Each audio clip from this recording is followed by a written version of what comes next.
Prezadas alunas, prezados alunos, passamos a uma nova questão, agora para o MPT, prova realizada em 2024, sobre audiência de instrução e julgamento, novo Código de Processo Civil.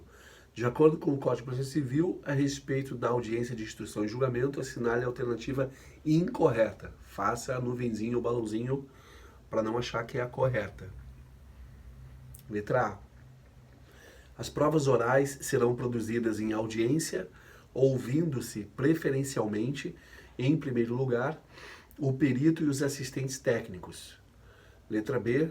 O juiz poderá dispensar a produção das provas requeridas pela parte cujo advogado não tenha comparecido à audiência, aplicando-se a mesma regra ao Ministério Público. Também não.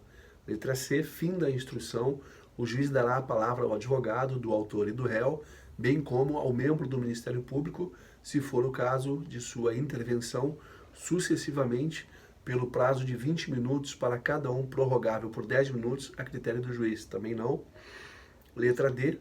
A audiência poderá ser integralmente gravada por imagem e em áudio, diretamente por quaisquer das partes, dependendo de autorização judicial, por força de norma prevista na Lei Geral de Proteção de Dados. Correto é o gabarito. Letra E, não respondida.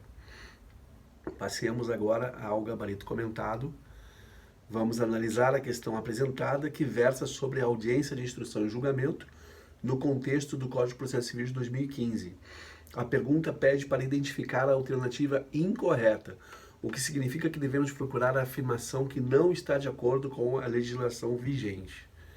Alternativa A. As provas orais serão produzidas em audiência, ouvindo-se preferencialmente, em primeiro lugar, o perito e os assistentes técnicos. Essa afirmação está correta.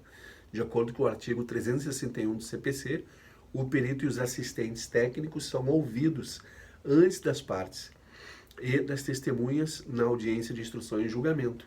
Isso ajuda a esclarecer questões técnicas antes que as partes sejam ouvidas. Reparem que tem uma lógica nesse funcionamento, nesse processo. Alternativa B. O juiz poderá dispensar a produção das provas requeridas pela parte cujo advogado não tenha comparecido à audiência, aplicando-se a mesma regra ao Ministério Público. Essa alternativa também está correta.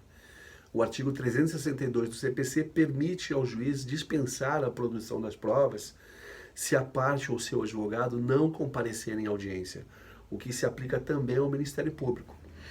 Alternativa C, finda a instrução, o juiz dará a palavra ao advogado do autor e do réu, bem como ao membro do Ministério Público, se for o caso de sua intervenção, sucessivamente, pelo prazo de 20 minutos para cada um, prorrogável por 10 minutos, a critério do juiz. Está correta a afirmação, mas não é o gabarito porque a gente quer a incorreta. Essa alternativa está correta, conforme o artigo 364 CPC. Após a instrução, as partes têm a oportunidade de fazer suas alegações finais dentro dos prazos mencionados. Alternativa D.